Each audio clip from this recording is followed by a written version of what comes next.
try to go and run like in our regular class last session.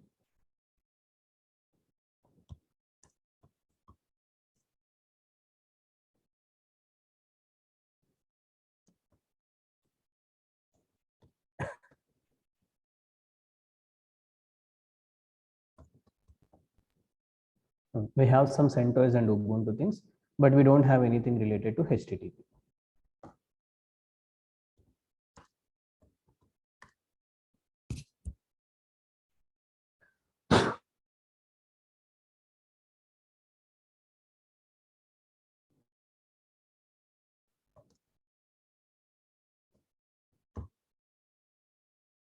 So instead of Ubuntu or CentOS, I'm using the image called as HTTP. And let's see what happens when I run this.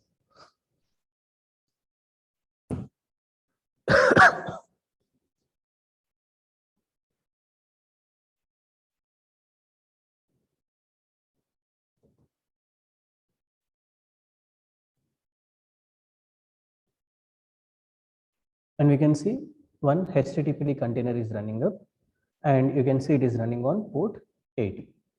Now,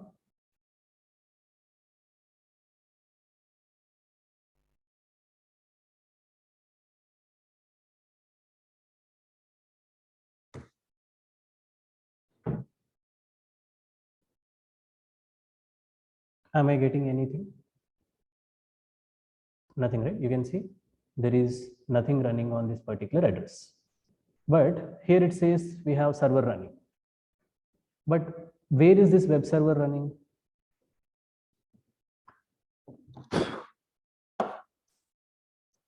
Right?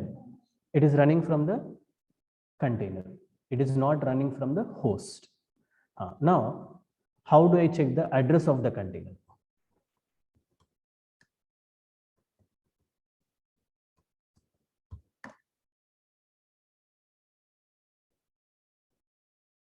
Like setup module in Ansible, it gives you all the information about this container.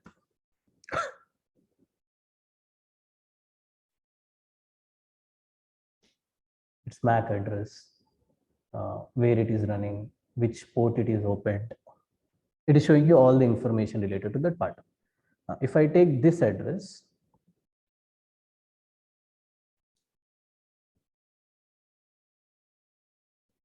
and if I try to check it, right, it will not work, guys.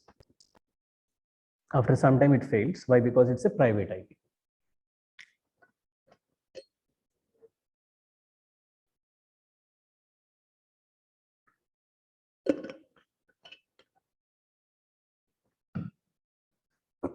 There is nothing running, you see.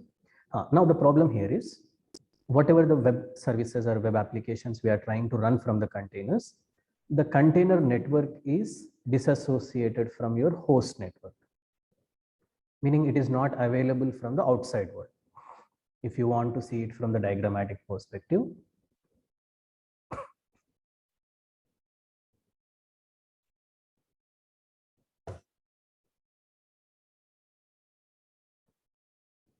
this is your Docker host.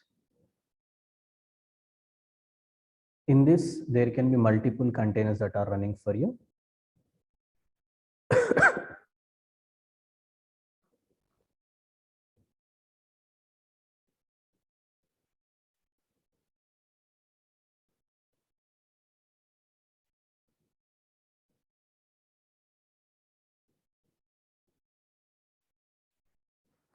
Now, this container is never exposed to internet. It is part of host network.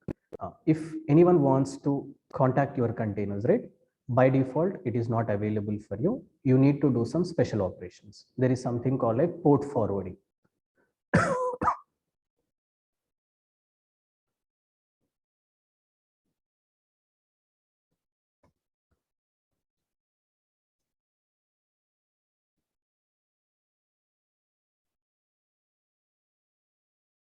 In computer networking terminology, port forwarding or port mapping is an application of network address translation that redirects a communication request from one address port to another address port.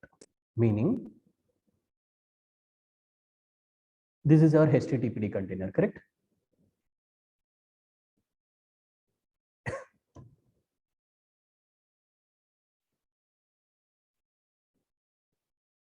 It's running on port 80, where inside the container, we are saying we want to send the traffic from host to this container.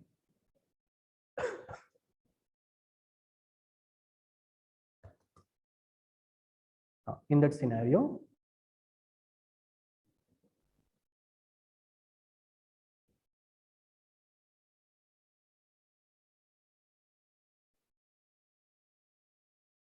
that's when you use the option called as port forwarding -p. If the traffic is coming from the host on this port, redirect to this port on the container.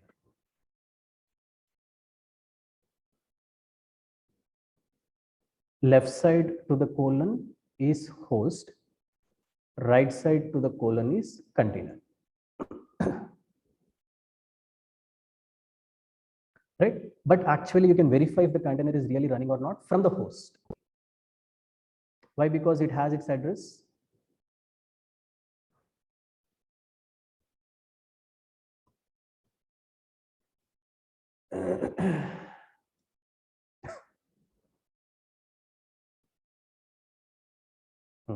From this local host, you can address it. This address, right?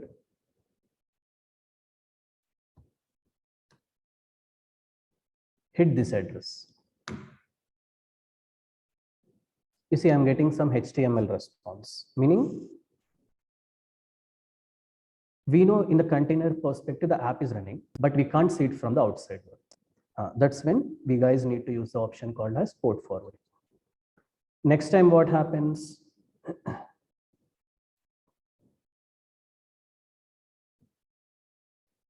If the user hits the thing with the IP address of the host,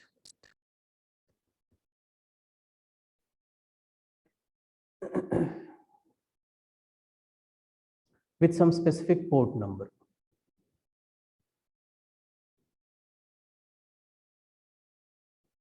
colon 8090, this request will be sent to this container. Why? Because 8090 is mapped to 80 with respect to this container. How do you run these things? Let me show you. This is one container right now. And also, guys, you can name the containers also. Every time, if it becomes like a little bit complicated to remember these IDs and names, right? You can use your own custom names.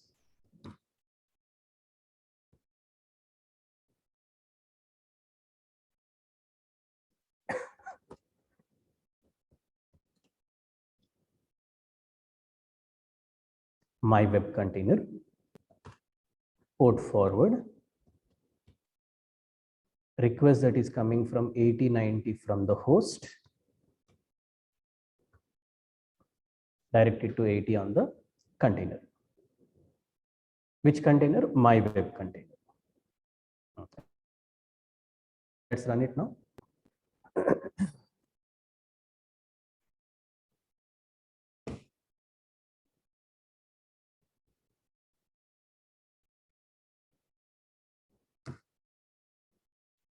Now you see the difference, right? Yes. Now let's verify if it really loads on 8090.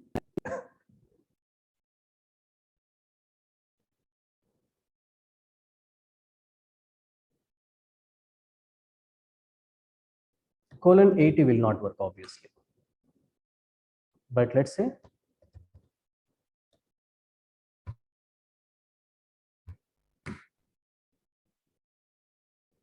it is the same address which we saw coming from this container also, my web container. Or how you can verify? Docker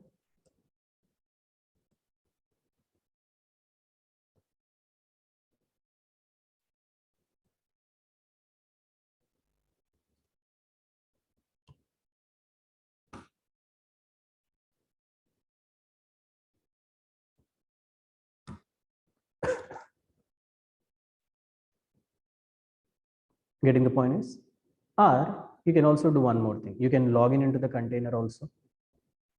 You remember we use this command docker execute, right? Now in this container, I'll say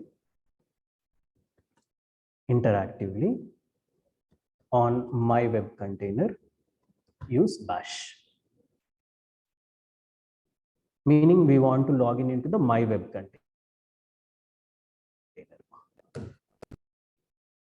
I logged in.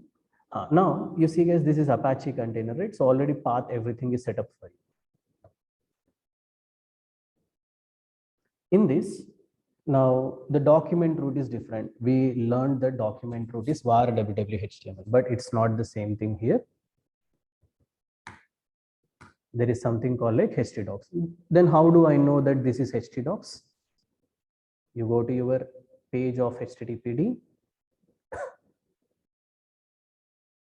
That's where your HTML files will be available, public HTML. Now,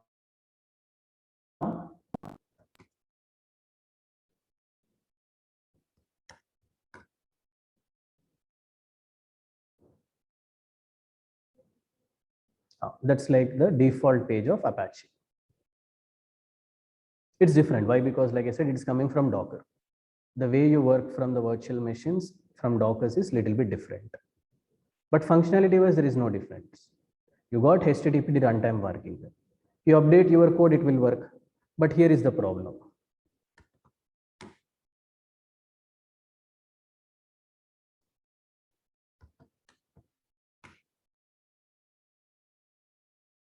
There is no editor also. Reason because this is such a tiny image. It does not have anything apart from Apache, not even an editor also. Right? So I can't modify the code right now. So simply what I'll use something like echo command.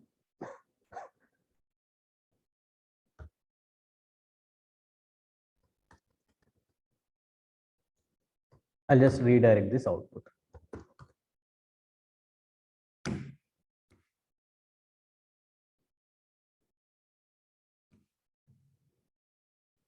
Now let's see the site.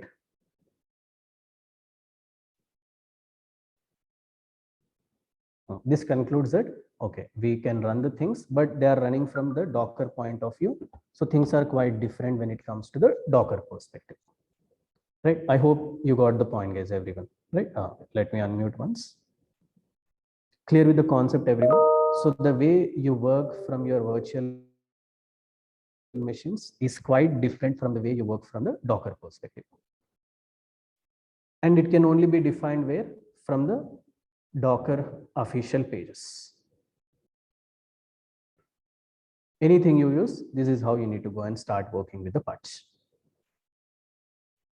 Right? Clear, yes, everyone? I hope you got the sense how it works actually. Now, not only this, if you have some other thing, so we don't have only HTTP, right? We know there is something called like Nginx. In case you don't know, Nginx is also a web server software.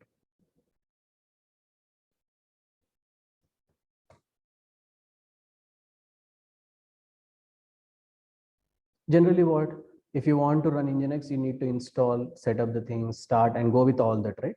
Now I don't need to do any of it. I'll just go there. I can start running my Nginx by using the Nginx image. Right, same thing. And you see here also they have the content with respect to something called like user share Nginx HTML. This is where the what do you say, site content needs to be placed, like var www HTML.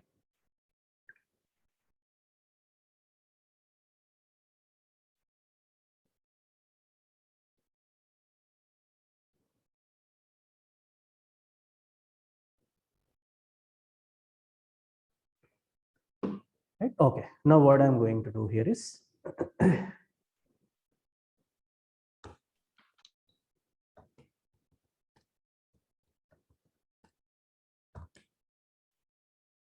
we have HTTP running up.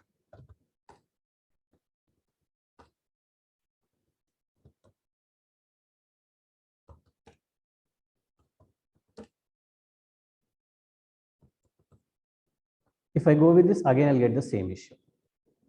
It will only work internally, but externally it will not work.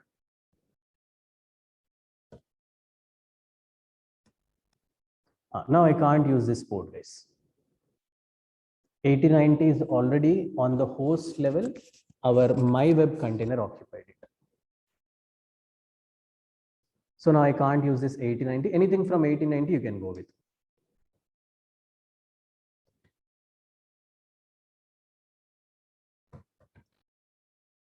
Nginx also works on port 80. Now you might ask, so how do we know that this image uses this port? That's where you need to look into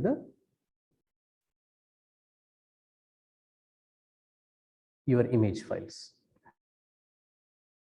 Here, I said there is something called like tags. You remember CentOS :7, Ubuntu : I said, right? Those are tags. If you don't specify what will be taken, latest will be taken, correct? Open this link. This is the code of your Docker image.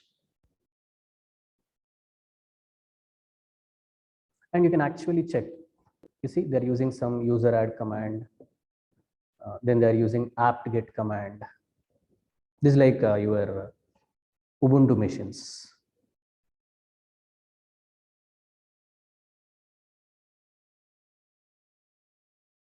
Same thing.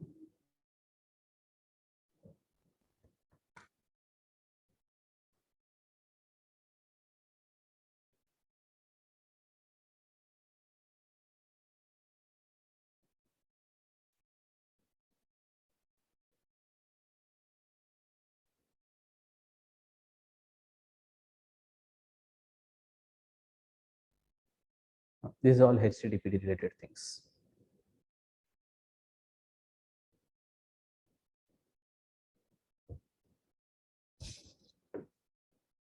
They're downloading the things from there.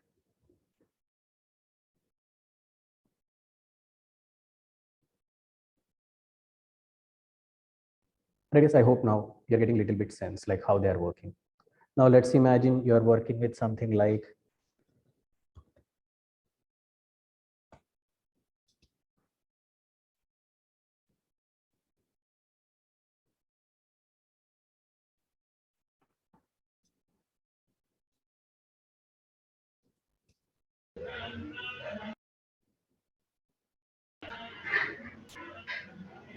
tags. No.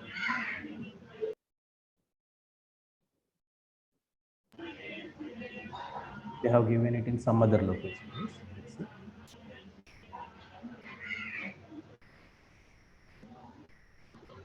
For timing, I'll just take some.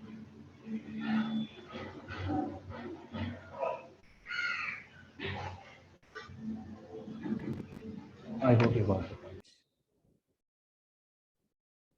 Getting the thing right. So based on that, they will expose that port. We'll take that port as the reference.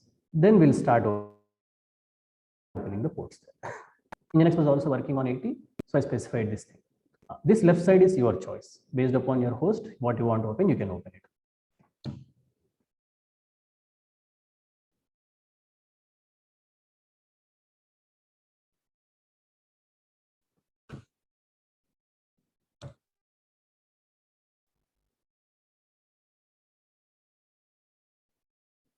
Let's verify 8080 now.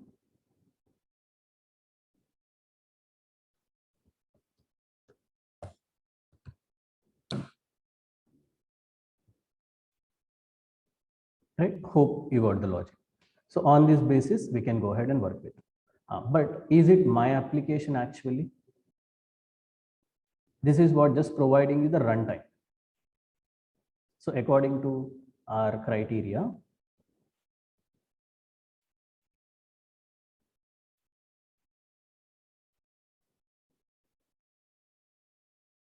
you have some OS. On top of OS, you have some runtime and binaries libraries. On top of it, our application. So here speaking,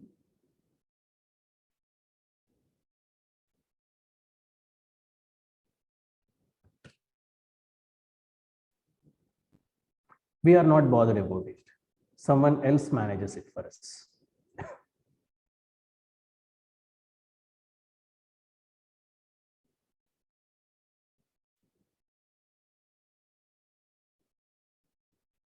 They're using Debian based operating system to do the work on top of it.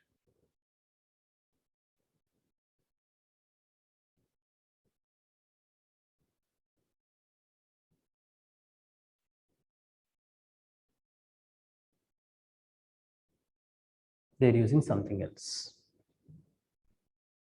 So underlying things I'll never worry about. So this part, now someone is taking care of me, and even the binaries and libraries.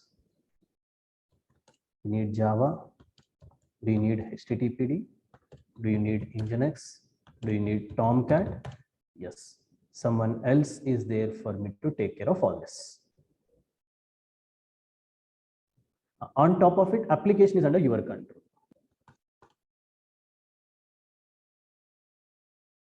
Why? Because how does Docker knows that I need an application called e-commerce, Mintra, food website, XYZ website, that is under your control. Now you need to take your part and start doing the deployment on top of it. Meaning what? 70% of the work is already taken care by Docker, remaining 30 you do it. But in the future, you don't even need to do that. This entire thing we will manage by ourselves. We will go ahead and we will customize our own image.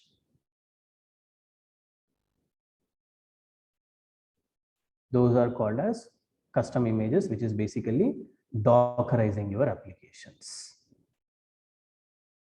Clear is runtime? Yes, even runtime is also taken care by our Docker only.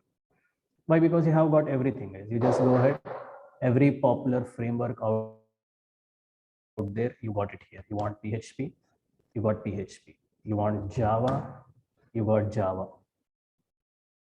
You want Python, you got Python. You got Ruby, you have Ruby. Everything is there. You want Tomcat, you got Tomcat. Right? You want Apache HTTPD, yes, you got Apache HTTP. So whatever the runtimes, binaries, libraries, that's what I was saying. Earlier, we need to manage all of this. But once you get into the Dockerized world, you don't need to do any of this. Now you see how we eliminated going and doing the configuration and everything. Everything is already pre-configured and set up for this. Now we're just going and bothering about our app for time being. Later, we don't even need to bother about the app also. We are going to customize everything and keep it inside our own image. And next time onwards, I'll just say run the part and it should be up and running by itself for us. Right, guys? We'll check that part, right? Okay. So now, how am I supposed to deploy my app? You see here, these things are there. But how am I supposed to transfer my data into the container? Now, there is one thing. You can install Git. Again, go ahead, clone the software and do it. But now what happens? The thing which we are trying to do, right?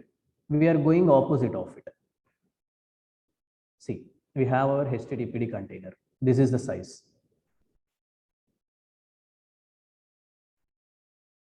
Now you are installing HTTPD. It becomes, sorry, Git. It becomes a little bit bigger. You have some other component. It becomes more bigger. You have some other component. If you keep on going with this part, right? The reason why you came into the containers, you are breaking that rule. Reason for going for containers is you want them to be compact so that they can be shifted and run anywhere you want. But as you start adding new layers, what happens? It becomes bigger and bigger and it is almost like a VM. You do all that unnecessary things.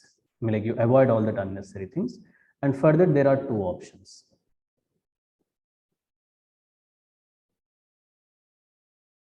You can use a concept called as volume, or you can go ahead and what? To create your custom things. This is the best recommended way, but let's see how the volumes can also help you and in which scenarios you can use the concept called as volumes. Let's see. This is my host. Now, if the data is on the host, if I link it to the container, right? Container will be compact, but data will be taken from the host.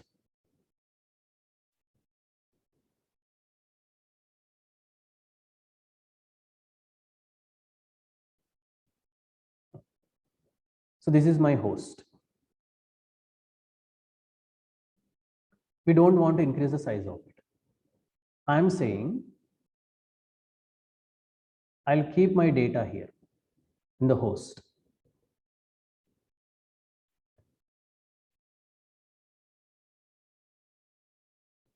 I'm going to map the data to the container. That's possible. Now container is not big. On the host data is there. We are just attaching the data here. So container still remains compact in size. If you want to do this kind of setup, right, that's where the concept called volumes comes into the picture. And there are different types of volumes available in Docker, but mostly we use something called like host volumes. Let me show you like one by one how these volumes work. So now what is the purpose actually? So when do we need to use the concept called volume? Means whenever you want to share the data from containers to host or host to containers, then we'll be using the concept called as volumes. Reason, you can keep the containers compact, you can increase the data on the host. Right? Now how to do this? Let me show you.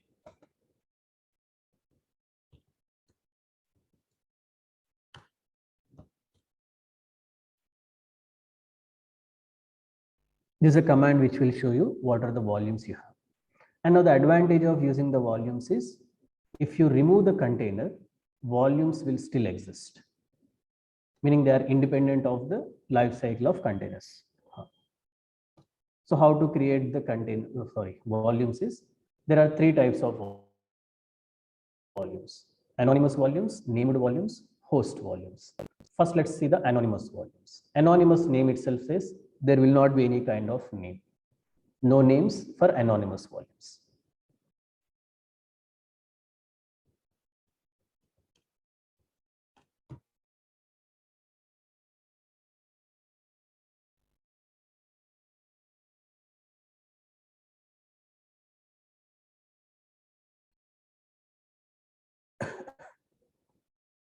So anonymous volumes are not given any explicit name, meaning they will get some kind of random ID.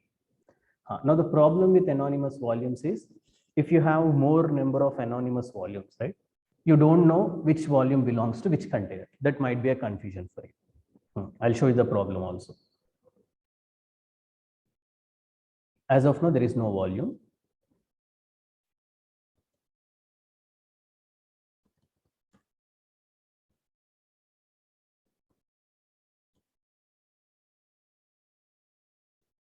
First, I'll take some sample examples to make you understand, then later we will use the concept.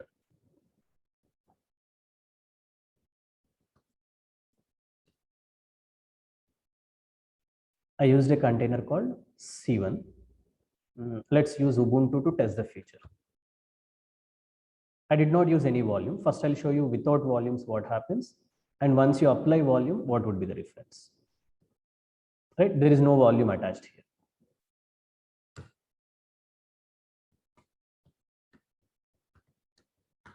And this container is also right here, so I don't need them, right? So I'll just stop them so that you not have any confusion, or I'll remove them. Remove my app, my web, and this one. You can't remove them. Why? Because they're running, guys. Either you stop them or you can go with the force removal. -F means force.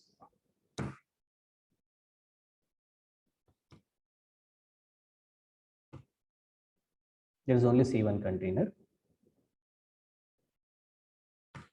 There is no volume.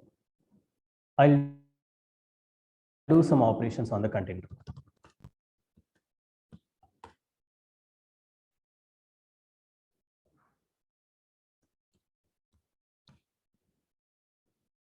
There is no such directory called my data.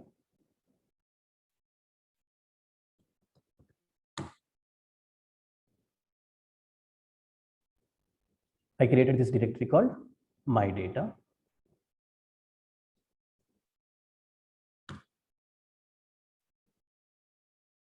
In that container, my data is created.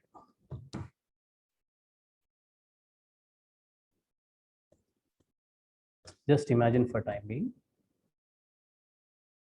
there is some data called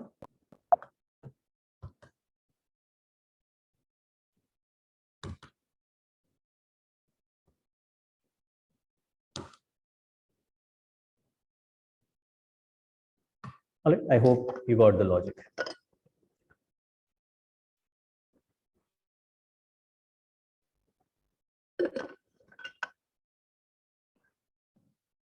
In this container, I'm trying to create a file called db.zip inside this, what do you say, slash my data. Now what I'll do here is, I want this particular zip file, whatever the file which I have, right? If I remove this container, the data is lost. Meaning what? Data is stored under container. That's what it basically means, correct? Let's test it.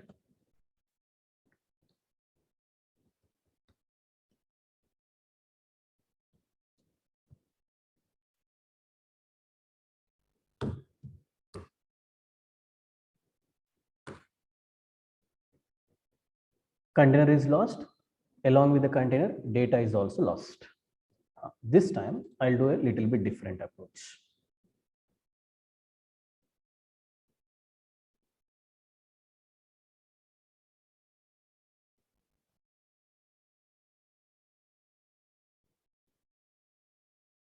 Same thing, C1 container, no volume.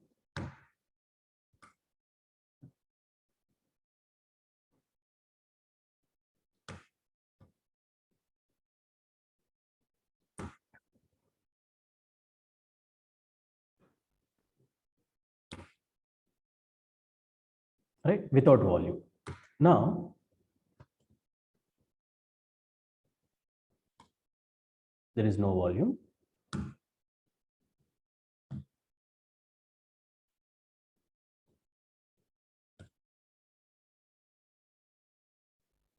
I'm creating a new container called C2. V stands for volume.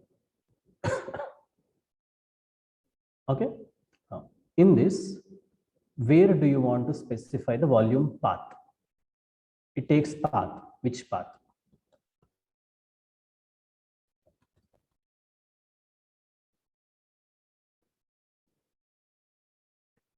Are you getting the point, guys? So with this, what happens is, inside the newly created container C2, a special directory will be created inside host, which will be under Docker control, that will be mapped to the container called C2.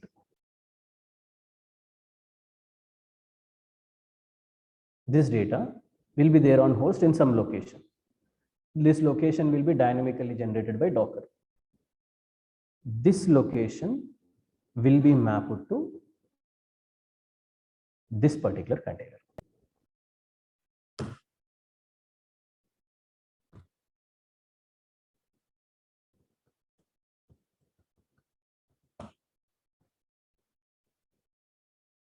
C2 container is also there.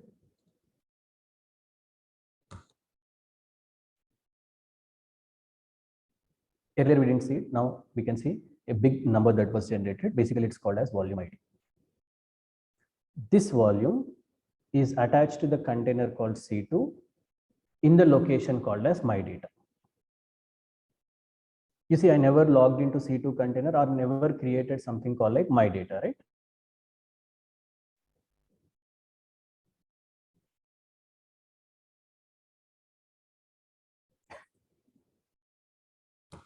You see, it is not giving me any error like file not found or something. It's there. Same thing in this C2 container also, I'll keep some data.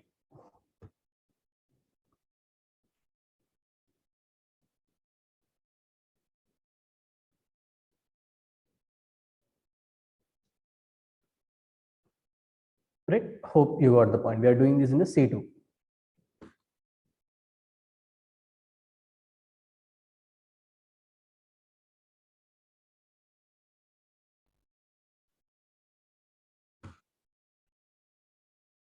So now there is data inside C2 and as well as C1.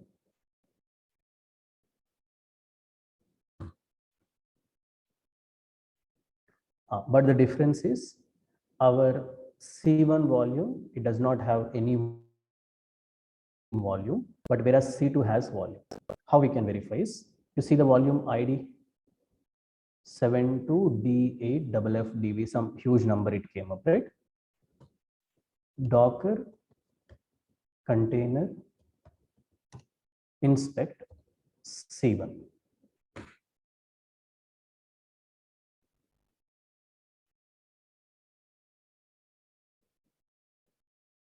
There are no volume mounts for C1.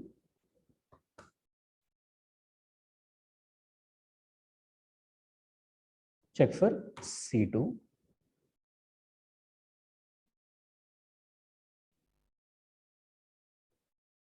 See the ID? That is the ID of your volume. Destination, my data inside container on the host source.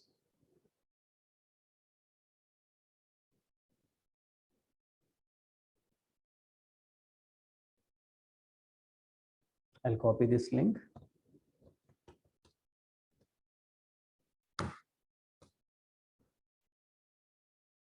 So actually,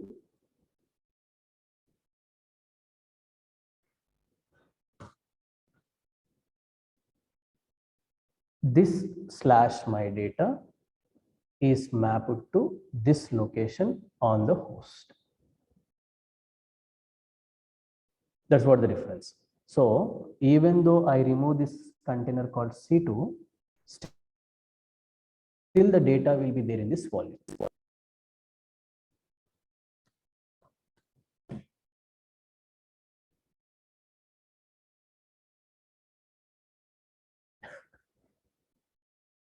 I'll do the same operation like earlier.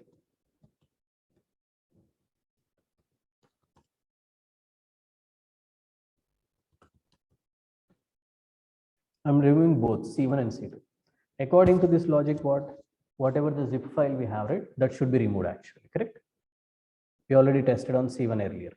I removed that container, data is lost.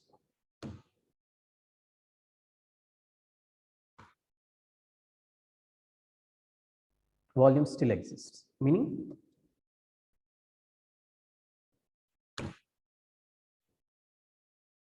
that's what the concept of volume is.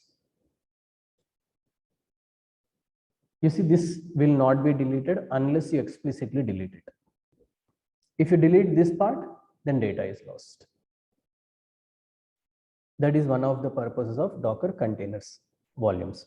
Why? Because by default, Docker containers are, what do you call them? They are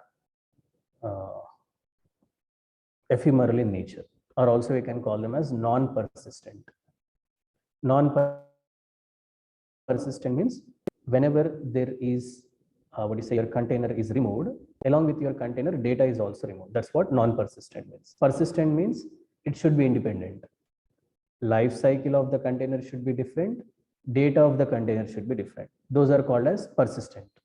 So if you want persistency for your containers, then you need to use the concept called as volumes. Use volumes, you can do it. You don't use volumes, it's gone. Clear? Yes, I hope you got the points. Now, the problem with anonymous volumes is, I'll show you the issue. So now how to remove the volumes also I'll show you. This is volume, right? I don't want this volume.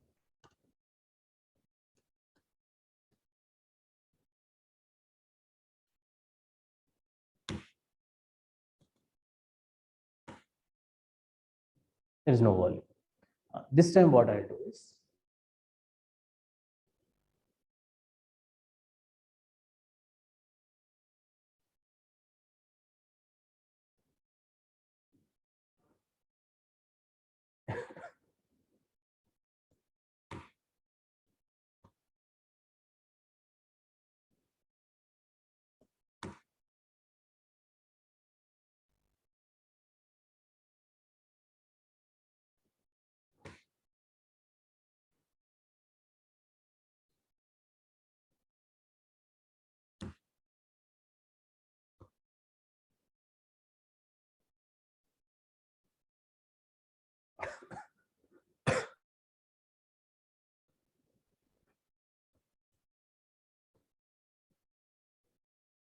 We got 4 containers.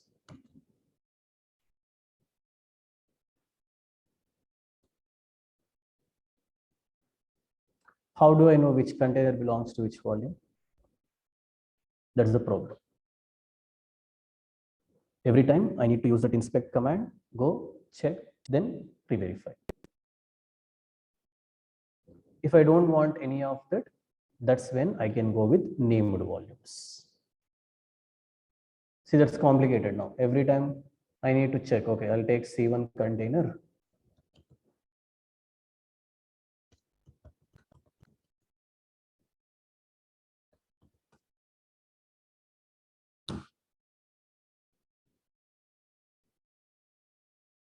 Six BF08C3.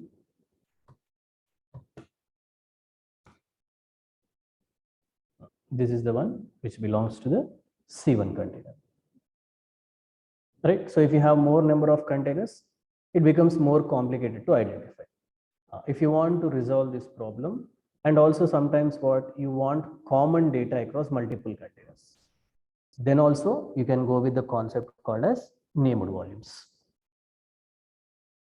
So using the named volumes again, you can go ahead and attach multiple containers to the same thing. Now let's see that part. Now I don't need this, so I'll just get rid of all this.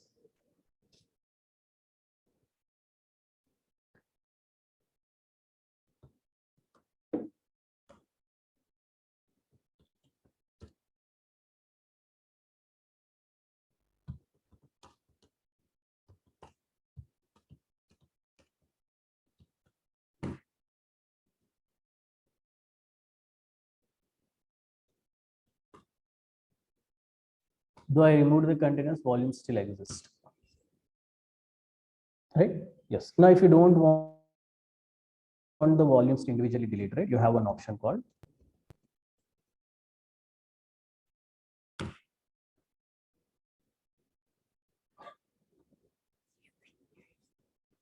so if the volume is sitting idle, it is not being used, right, it will automatically get deleted, meaning unused volumes.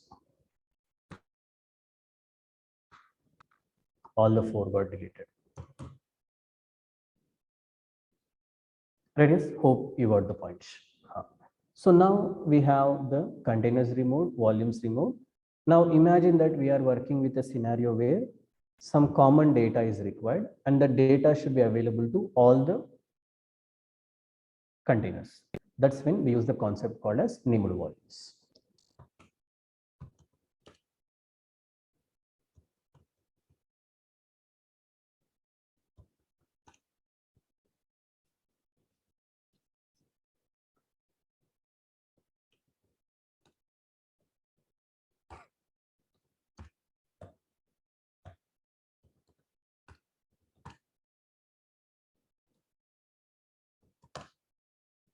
-b.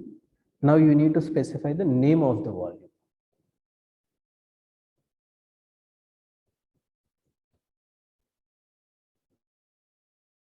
Volume name is web storage.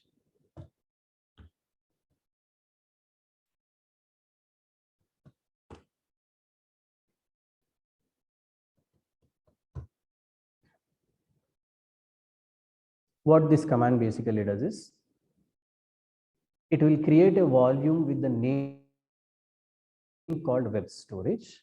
It will attach it to the path called web directory in the container called web1. Getting the point is?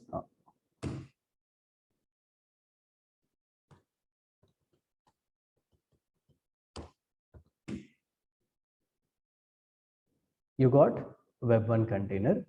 Where is it attached? To web storage. Now, if you add some data there,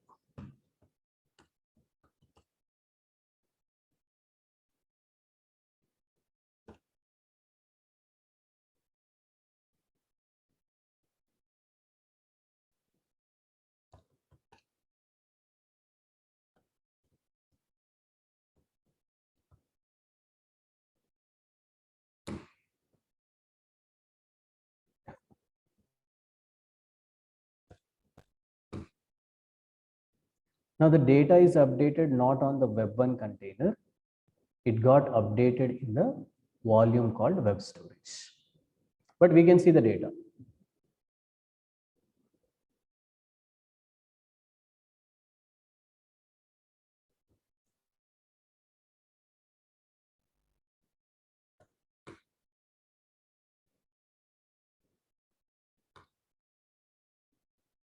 I want the exact same data to be available to the second container.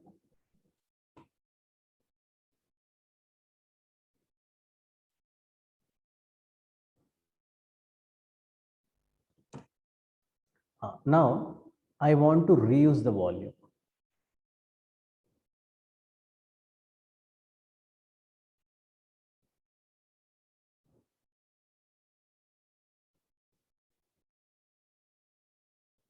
Now web2 container is also getting attached to which volume? This volume already has this data, right? So I don't need to create once again.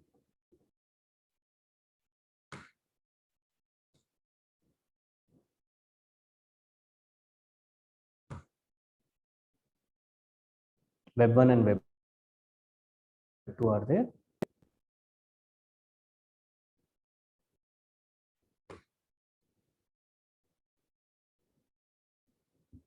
Getting the point, guys? So like this, you can use the named volumes. Now you got a complete different requirement. Yes, you can go ahead and tackle the same thing.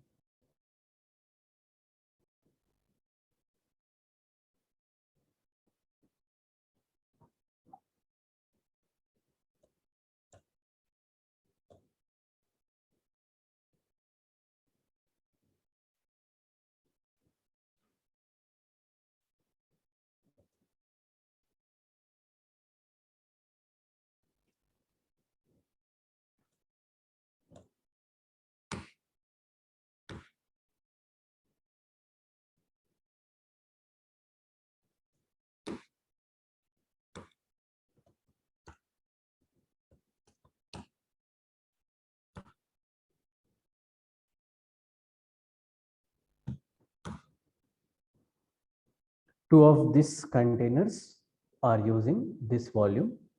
These two containers, they are using this one. That's the concept of anonymous volume, named volumes. Advantage of using named volumes, now you can easily detect which volume belongs to which containers. Why? Because you are taking some naming things into consideration. Hope you got the points. Same way there is host volumes. Tomorrow we'll see like how the host volumes work. So this is anonymous volumes, named volumes. And you see it is easier to work with the anonymous volumes, named volumes in comparison to anonymous volumes. But once you saw the host volumes, it will be much more easier. So host volumes is what we vigorously use in comparison to your, anonymous volumes or named volumes, right? We'll see how those host volumes will also work, but you got the concept, right?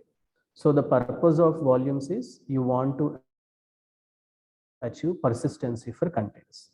Though the containers are removed, still we want the data to be present. Or you want to share the data from containers to host or host to containers, then in that particular scenario also, we will go with this volumes concept. Clear? Yes. Any questions on this part? Yes, you can go ahead. Yes, I'll just unmute you. Ravi. Go ahead. Yes. Yeah. Can we give multiple path locations for single volume? Nope, you can't give multiple paths, but you can create multiple volumes. Okay. You mean every path we have a individual volume? Correct. Okay, sir. So this is one volume. This can be another volume. This can be another volume. Yeah. So my doubt is we have created the app storage volume and we have attached the app storage volume to the app directory path. I mean, so for example, I want to give the some more path for app storage volume. So is it possible or not? You can, no problem. You can use it. Okay. Thank you. Right? Yes. Hello, Ravi. Yes, go ahead. Ravi, Yeah, go ahead. Go ahead now.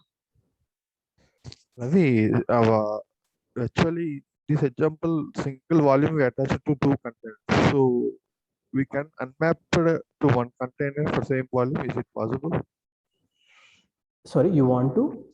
Unmap to that. See, suppose one volume I'm assigning to app 2 and app 1. So after that, I don't want for app 2. So shall we unmap to app 2? That volume is No, you can't do that. Why? Because volumes are initialized when you are going with it. They are created at the initialization stage. So you need to know like which volume you need. On that basis only, you will start okay. working with that. If you see the options for Docker volume, right, you'll only have a couple of options. So there is no such thing called like unmount. You can only remove or prune it. Okay, Ravi, got it. Right? Yes. Hello, Ravi. Yeah, go ahead. Yes. Yeah, in the volume, can we limit the storage capacity? Not the storage capacity. You can't limit the storage capacity, but you have these options. Just let me check. There are options for you, like what read only, like that you can go with, but I'm not pretty sure if you can limit the volume size. So if you want to limit the volume size, again, there is different concept. Just a second.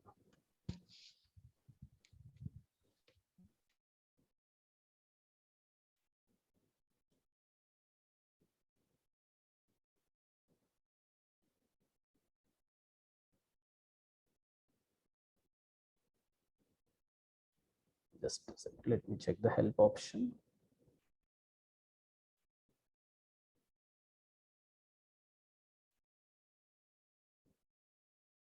No, by default, you can't do it actually. So there are some other vendors available in the market. So you need to use their size. So they have something called like Flocker, it seems. So you can use that one and you can go with that. But these are third party. We not get out of the Docker. You need to purchase some plugins like that. Okay, so there is an option called as like this. Docker volume create, Flocker, the type of volume. Then you can specify the size. Okay, got it, Ravi. So in the named volumes also, so we can't see the container name also, right? So if you are seeing the container name, we can easily identify, right? So whenever you are typing the Docker volume ls, right? So you are seeing the only container name only, sorry, volume name only, but we can't see the container name, right? That's your responsibility to make sure. Based on that, you take the naming of containers and volumes to be almost similar so that you not get distinguished.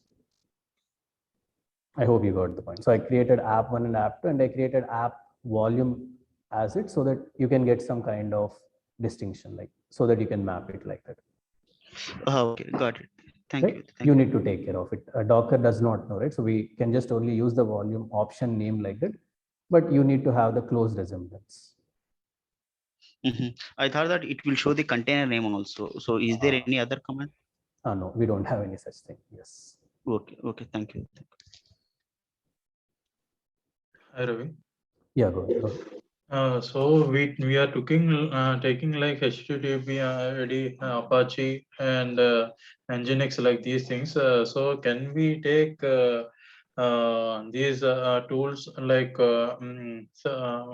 apart from like Docker? We are can we take Jenkins, or else these images also is available? Yes, yes, they are available. You need to just check what you want on that basis. If it's not available, you need to create one. We are going to create in the next class. You'll get it, how to create them. So why I am asking for Jenkins or else Sonar Cube, Nexus, like these things, because we no need to install like additional like Java and wget and log like these things, right? So that is the way. If we get a complete image, we can work on it, or else we have to choose any another alternative. There is no other alternative. We can customize the images, but whatever you ask, those are available. These are common things, right? This will be definitely there. Jenkins will be there. What else? Sonar Cube you asked, right? Sonar Cube will be there. You ask Nexus will be there. So these are kind of typical, most famous softwares, right? Everything will be there. Okay, but thank you. Let's imagine right now, if I want ecom, that will not be there. Yes, that is an application. So those things now we need to customize it actually. Yeah. Okay. Okay. Right? Yeah. Right. Yes. So once we cover that host volumes, right, then we'll also see how we can create things for ourselves. So that again, sometimes like most widely used things will be there, but what I might want will not be there. So in that scenario, we'll see how to go ahead and work with those things too. Right? Clear? So now I hope you got the point. Like, and you can see it's quite different from what we did from earlier approach. Earlier, what we went and we set up all the what do you say prerequisites, installing this thing, setting up this part, downloading this software, extracting it, running it. But in here, we don't need to do any of it. Things are already built and configured for us. So that's why Docker and Kubernetes became very powerful. So a lot of time can be saved. You see, we did a lot of installations and everything, right? Do I need to do any of it right now? No. With one single command, I was able to execute everything. That's the same thing moving forward also we are going to check. But it does not mean that we don't need other tools. Like I said, it depends upon how your workflow is there, what tools your organization is using. On that basis, you will take this call. Currently in the market, the most widely used one is Docker and Kubernetes. But it does not mean that other things will not be used, others will also be there. So that's where you will use the concept of your project. In your project, you will construct everything using all. You'll use Docker, you'll use Jenkins, you'll use Ansible, you'll use Kubernetes. All right. Okay, chalo, fine. Hello, Ravi. Yes, go ahead. We will be dealing with like custom image. So where do we? I mean, there isn't any like where we store that custom image and all. Here only. There only. You will create account here. You see, you did not create account yet. In the next upcoming classes, you will see how to create them. Okay. Like how you have GitHub, right? It's same thing. Docker Hub is also same thing like GitHub. You'll keep Docker related things. In GitHub, you'll keep the source code. That's the only difference. Okay. Right. Later you will sign in and then you'll store your images. It will ask you username and password like GitHub. You'll just update the same thing here. All right. Okay. All right. Chalo. Okay. See you guys. Then in the next session, we'll go ahead and we'll catch up with what you say. And